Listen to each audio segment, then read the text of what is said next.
So lately I've been taking a lot of walks, and not by myself, but with the boys. Our house gets extremely tiny after lunch, so an afternoon walk allows it to grow into something we all want to come back to. People walk for all kinds of reasons: to get out of the house, for one's health, to visit a neighbor, to see a sight. Sometimes we walk to raise money for a worthy cause, to go to the bus stop, to run an errand, to go to work or out to eat. When we go on long walks, we call those hikes. And when we go on short walks, it's called a stroll. Not all walks are created equal.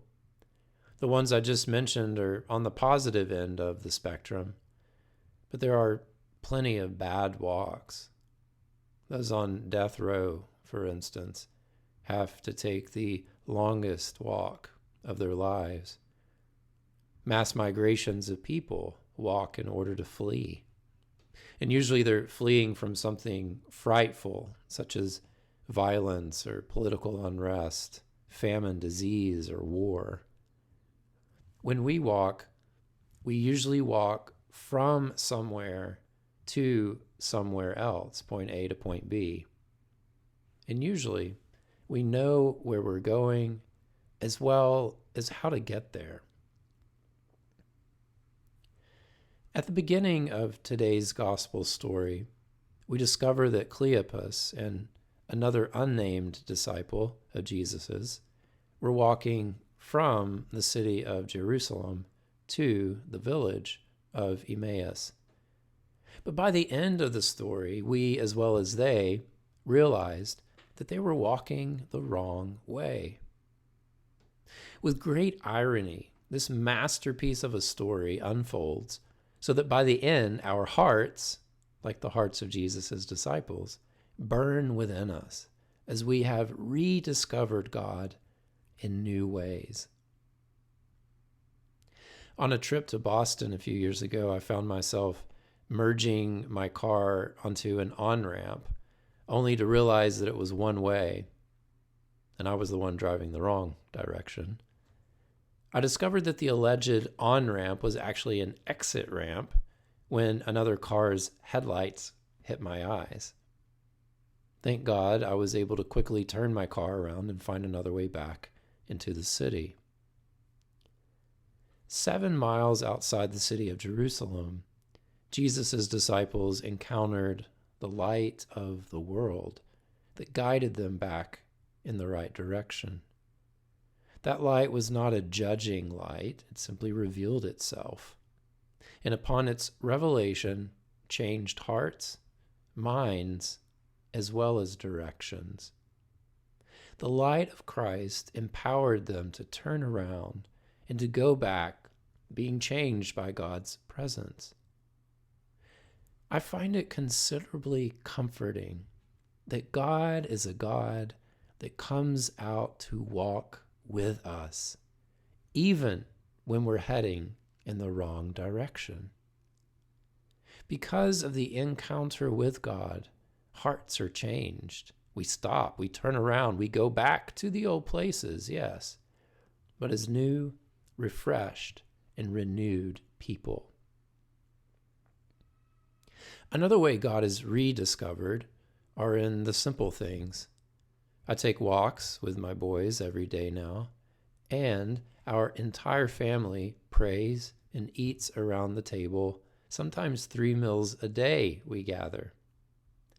If God is a God who walks with us, then God is certainly a God who eats with us too. Some of the best stories in the Gospels has Jesus eating and drinking at tables. He enjoys himself alongside the company he keeps, no matter what one's station in life.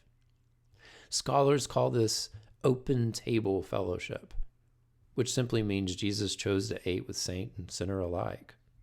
His open table was not complicated, in other words.